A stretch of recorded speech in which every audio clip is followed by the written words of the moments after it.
वहाँ पे एक उस्ताद थे और बच्चे के किसी बात पर गुस्सा आ गया और डंडे मारने और उन्होंने बच्चे को मारना स्टार्ट कर दिया। मारते मारते वो बच्चा बेचारा फोत हो गया।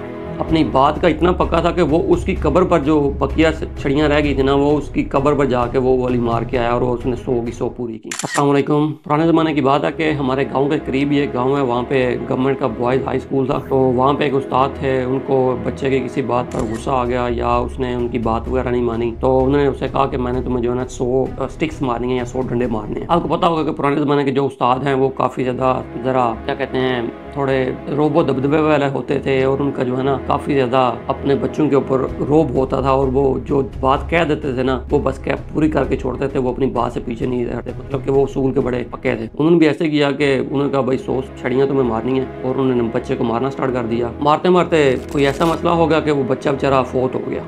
जारी बात है किसी नाजुक जगह पे लग गई होगी, या क्योंकि जब आप अंधाधुंध मार रहे हैं किसी को तो फिर आपने देखना तो नहीं है कि बंदे को सर में लग रही है, किसी बाजू पे लग रही है, कहाँ पे लग रही है। तो वो बच्चा फोत हो गया। जब बच्चा फोत हो गया तो वो जो उस्ताद था वो अपनी बात का इतना पक्का था कि वो उसकी कब्र पर जो बकिया छड़ियाँ रह गई थी ना, वो उसकी कब्र पर जाके वो वाली मार के आया और उसने 100 की 100 पूरी की। अच्छा जी, ये स्टोरी आपको सुनाने का मकसद ये है कि पाकिस्तान के अंदर जो पहला डिक्टेटर, गुंडा डिक्टेटर कह लें या डिक्टेटर गुंडा कह लें, उसने 1958 के अंदर पहला मार्शल लॉ लगाया। अभी तो वो मर गया, लेकिन उसकी कब्र पर जाकर जो है ना 100 डंडे मार के आने चाहिए इबरत के निशान के तौर पर। और नेक्स्ट जो है डिक्टेटर याहिया, जिसने क्या कहते हैं हमारा ईस्ट पाकिस्तान, मशरकी पाकिस्तान तोड़ा, उसकी कब्र पर भी जाकर 100 डंडे मार के आने चाहिए। और उसके बाद उस सुप्रीम कोर्ट के जस्टिस की कब्र पर भी 100 डंडे मार के आने चाहिए जिसने जुल्फ़िकार अली भुट्टो को गलत फांसी दी। और अभी कुछ अर्सा पहले ही आपने क्या कहते हैं सुप्रीम कोर्ट के फैसले में सुना होगा कि वो जो सुप्रीम कोर्ट का फैसला था 40-50 साल पहले, वो गलत था। उस जज की कब्र पर भी जाकर 100 डंडे मार के आने चाहिए। इसी तरह जो एक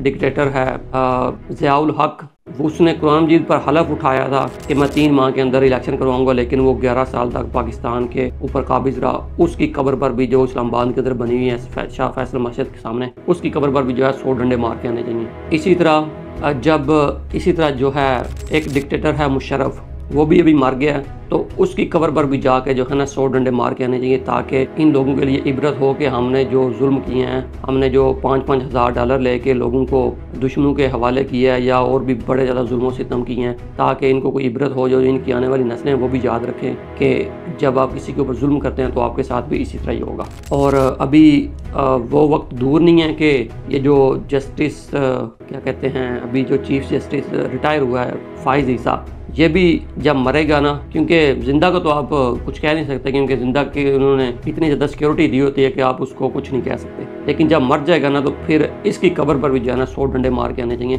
ताकि इनकी नस्लों को भी एक इबरत हो कि हमने इस तरह का जुल्मों से सितम नहीं करना जो इन्होंने पिछले 2-2.5 साल के अंदर पाकिस्तान की अवाम के साथ किया। चलें, अपना बहुत सारा ख्याल रखिएगा। Thank you.